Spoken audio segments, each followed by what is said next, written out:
Monsoon season जितना अच्छा लगता है ना, उतना ही हेल्थ को लेके इस सीजन में ज्यादा केयरफुल रहना पड़ता है। Hello everyone, welcome to Aaga wellness. This is doctor Garima and you are watching Aaga wellness.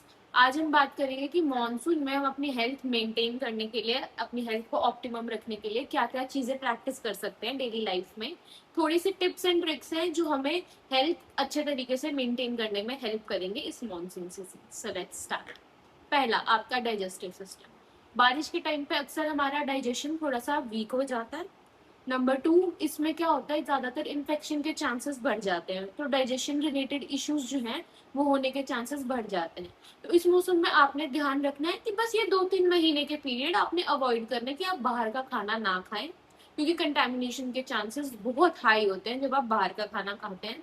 Cut किए हुए फ्रूट्स जो आपको मार्केट में मिलते हैं वो ना खरीदें, घर पे फ्रूट्स लेके आए, उनको अच्छे से वॉश करें, देन उसको कंज्यूम करें। अपने डाइजेशन को ऑप्टिमम करने के लिए जीरा वाटर, सौंफ वाटर, इस तरीके के कंकॉक्शन आप डेली रूटीन में इन्वॉल्व कर सकते हैं, ताकि आपकी गट जो है ज्यादा अच्छे से चीजों को मैनेज कर पाए और ज्यादा अच्छे से डाइजेस्ट कर पाए। टाइफाइड जैसी प्रॉब्लम्स इस मौसम में बहुत ज्यादा बढ़ जाती हैं। Food infection, food poisoning, vomiting, diarrhoea. तो इन सबसे बचने के लिए सबसे अच्छा सोल्यूशन यही है कि बाहर की चीजें थोड़ी सी कम हम कंज्यूम करें और ज्यादा होम कुक्ड मील, और वो भी ज्यादातर फ्रेश, क्योंकि इस मौसम में due to humidity bacterial growth बढ़ जाती है, तो खाना जल्दी खराब होने के चांसेस होते हैं। तो इसलिए थोड़ा सा ये ध्यान रखना है। नंबर टू, पानी। एक तो पानी की क्वांटिटी हमें डिसेंट अमाउंट पीना जितना रिक्वायर्ड है, क्योंकि बहुत ज्यादा स्वेटिंग होती है इस मौसम में, तो बॉडी कहीं ना कहीं वाटर लूज कर रही है, तो उसको मेंटेन करने के लिए। नंबर टू, इस मौसम में हमने बाहर के सोर्सेज से, वी आर ट्रैवलिंग या हम पब्लिक कहीं पे हैं, तो उन सोर्सेज से पानी पीना थोड़ा अवॉइड करना है, क्योंकि इस टाइम पे वाटर कंटेमिनेशन भी बहुत ज्यादा हाई होती है। तो इसलिए अगर हम पानी पीना चाहते हैं, एक तो घरों में हम या तो फिल्टर किया हुआ पानी पिए, या तो उसको बॉईल करके फिर ठंडा होके उसके बाद वो वाला पानी पिए। और हम बाहर भी जा रहे हैं तो प्रेफर ये करें कि या तो सील पैक बॉटल परचेज कर लें, या तो अपने घर से ही बॉटल लेके जाएं, तो सबसे बेस्ट रहेगा। और पानी से रिलेटेड इन्फेक्शन, पानी से रिलेटेड दिक्कतें इस मौसम में बहुत हाई लेवल पे होने लग पड़ती हैं, और वो इन्फेक्शन ऐसी है कि वो आपको ना आगे जाके लूज मोशन, वॉमिटिंग, ये सारी प्रॉब्लम्स कर सकती हैं। तो इससे बचने का छोटा सा उपाय है कि आप अपनी बॉटल कैरी कर लो, तो बी सेफ।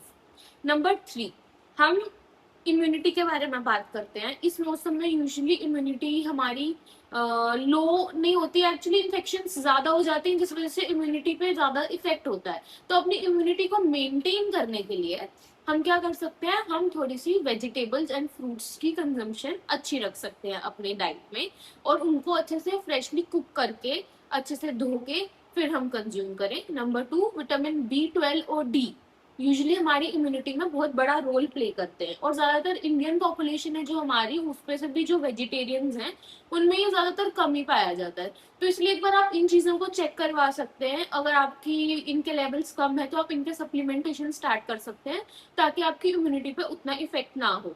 बाकी आपको योगिक प्रोसेसेस होती हैं डिफरेंट डिफरेंट, जैसे प्राणायाम हो गया, एक बेसिक एग्जाम्पल है। ये चीजें भी आपको इम्यूनिटी बिल्ड करने में हेल्प करती है। Number four, skin and foot care. यहाँ पे क्या आ जाएगा, इस वेदर में हमारी जो स्किन होती है ना, वो बहुत ज्यादा इन्फेक्शन या फंगल ग्रोथ को प्रोन हो जाती है ड्यू टू इंक्रीज मॉइस्चर और ह्यूमिडिटी। और फुटवेयर में ये आ जाता है कि जब हम बाहर बारिश में हैं, अगर हम गीले हो गए, हमारी सॉक्स गीली हो गई, तो इट्स बेटर कि आप उसको रिमूव करो, अच्छे से अपने फुट को ड्राई करो एंड चेंज योर सॉक्स। कभी कभी ना उसी मॉइस्चर में रहने से फंगल इन्फेक्शन हो सकती है आपके पाँव में, आपके पाँव में इरिटेशन हो सकती है, स्किन पर रैशेज हो सकते हैं। तो इस वेदर में ये कंडीशन बहुत ज्यादा कॉमन हो जाती है। इससे बचने का तरीका ये है कि जब भी आप बाहर डस्ट पोल्यूशन से आ रहे हो, take a shower, change your cloth, अपने कपड़े रेगुलरली बदलो, avoid repeating clothes a lot in this weather. और उसके बाद अपना, जैसे अगर आपके पैर वैर गीले हो रहे हैं, उसको अच्छे से पोंछ के सुखा के उसके बाद ही आप अपनी सॉक्स पहनो। और बेटर, सबसे अच्छा ये रहेगा कि आप थोड़ा ब्रीदेबल फुटवेयर पहनो, क्लोज्ड शूज वगैरह अगर आप अवॉइड कर लो तो सबसे बेटर है। नंबर 5 है हमारा जॉइंट पेन एंड स्टिफनेस। इस मौसम में ह्यूमिडिटी और एटमॉस्फेरिक प्रेशर दोनों में चेंज आता है, जिस वजह से कुछ इंडिविजुअल्स हैं जो अपनी पेन्स को ज्यादा महसूस करते हैं इस मौसम में। सपोज जैसे किसी को अगर घुटने में पेन है, इस मौसम में यूजुअली दे कंप्लेन कि हमारी पेन बढ़ गई है। किसी को कंधे में पेन है, वो कहेंगे कि हमारी पेन बढ़ गई है। तो ये नॉर्मल सी चीज है। इसका सोल्यूशन क्या है कि आप हल्की फुल्की एक्टिविटी रखिए, 30 से 40 मिनट आप मॉर्निंग में योगा कीजिए with breathing, no harsh movements, बिल्कुल स्लोली, ताकि आपकी बॉडी एक उसको एक वेकअप मिल जाए। आप अपनी बॉडी को मूव करेंगे, अच्छी मूवमेंट देंगे, मसल्स की धीरे धीरे स्ट्रेंथनिंग होगी, उस वजह से आपको दर्द कम होगी। जितनी कम मूवमेंट रखेंगे उतनी ज्यादा स्टिफनेस, उतनी ज्यादा पेन होगी। ठीक है, तो इस चीज को आपकी डाइट का भी रोल आ जाता है इस चीज में। आप अच्छा खाना खाइए जो इंटरनली बॉडी को स्ट्रॉन्ग बनाए। ठीक है, इसके बाद आएगा मॉस्किटो बॉर्न डिजीजेस। इस मौसम में मच्छरों की वजह से बहुत प्रॉब्लम्स होती है, लाइक डेंगू, मलेरिया। अब इनसे बचने के लिए हम क्या कर सकते हैं?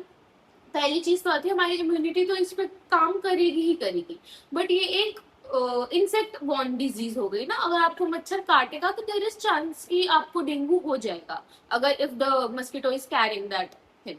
तो उसके लिए आप क्या कर सकते हैं? कहीं पर भी पानी इकट्ठा हो रहा है उसको रिमूव करो, बहुत ज्यादा पानी इकट्ठा ना करो। अगर आप कूलर्स यूज करते हैं उनका पानी रूटीन में आप खाली करो। आप फुल स्लीव्स क्लोथिंग पहनो। इवनिंग वाले टाइम पे जैसे पार्क्स वगैरह में अगर आप जा रहे हो तो मॉस्किटो रिपेलेंट लगा के या फुल स्लीव्स क्लोथिंग पहन के जाओ। जहाँ पे पानी इकट्ठा है बहुत सारा, उन जगहों को अवॉइड करो। मस्किटो नेट्स आप यूज कर सकते हो। इन चीजों को यूज करो ताकि आप बेसिकली मस्किटो बाइट से अपने आप को प्रोटेक्ट करने के लिए जो जो चीजें कर सकते हो आप वो चीजें अपनी इनकलकेट कर लो। Last but not the least, naturopathy management जो है वो आपके लाइफस्टाइल पे काम करती है। ठीक है, हम ये नहीं कहते कि हम 2 काढ़े पी लेंगे या फिर 4 बार ट्रीटमेंट करवा लेंगे, अपना एनिमा ले लेंगे और हमारी हेल्थ ठीक हो जाएगी। हमें क्या करना पड़ता है? अपने लाइफस्टाइल में चेंज लाना पड़ता है। तो सेम हम जब मॉनसून की बात कर रहे हैं, हर सीजन के हिसाब से हमारी एक दिनचर्या होती है। ये आयुर्वेद भी बताता है आपको, ये नेचुरोपैथी में भी आप देख सकते हैं। तो इसलिए आपको हर एटमॉस्फेयर और हर न्यू सीजन के हिसाब से आपको अपनी डेली रूटीन चेंज करनी पड़ती है। आप जैसा खाना विंटर्स में खाते हैं वैसा खाना में भी आप बारिश के टाइम पे ना पचा पाओ या आपको ना सूट करे। Same goes with other season. तो इसमें आप क्या कर सकते हो? जो चीजें हम पर्टिकुलरली कर सकते हैं, जो हमें पता है, नंबर 1, सुबह आपने 30 to 40 मिनट्स बिल्कुल हल्की मूवमेंट करनी है बॉडी की। अपनी बॉडी को मूव करना है, योगा करना है। हल्की मूवमेंट इसीलिए कहा जा रहा है, if you are a beginner, आपने कभी कोई फिजिकल एक्टिविटी नहीं की है तो एक साथ डोंट गो टू एक्सट्रीम, धीरे धीरे स्टार्ट करो और आप इवेंचुअली उसको इंक्रीज कर सकते हो। वॉक करो, अपनी बॉडी को मूव करो। वॉकिंग से आपका डाइजेशन बहुत अच्छा हो जाता है और आपका खाना बहुत अच्छे से पच जाएगा। ठीक है, इसके बाद आप प्राणायाम स्टार्ट कर सकते हो। प्राणायाम आपकी बॉडी में ना फ्री रेडिकल्स को मैनेज करने में भी हेल्प करेगा, आपकी इम्यूनिटी बढ़ाने में भी हेल्प करेगा और आपकी स्ट्रेस मैनेजमेंट में भी हेल्प करेगा। From that we come to stress management. अगर आप स्ट्रेसफुल एनवायरनमेंट में हो, चाहे वो फिजिकल मेंटल किस तरीके का स्ट्रेस है, उसको मैनेज करने के तरीके सीखो। You can visit our centre, you can take treatments like shirodhara, आप काउंसलिंग करवा सकते हो, एक्यूपेंचर ले सकते हो, बहुत सारे ऑप्शन है। We can always discuss and figure out what is the issue. तो आप उस चीज को कंटिन्यू कर सकते हो। अपनी डाइट अच्छी रखो, ज्यादा से ज्यादा कोशिश करो कि आप फ्रेश खाना खाओ, घर का बना हुआ खाना खाओ। और पानी पानी कंजम्पशन बहुत इंपॉर्टेंट है, क्योंकि हमारी बॉडी में बहुत सारी मेटाबॉलिक प्रोसेसेस हैं जो पानी की रिक्वायरमेंट होती है उसमें। और अगर पानी कम होगा तो अगेन हमारी बॉडी वेस्ट जो प्रोड्यूस कर रही है ना, वो रिमूव करने के लिए एज ए ट्रांसपोर्टर काम करता है पानी।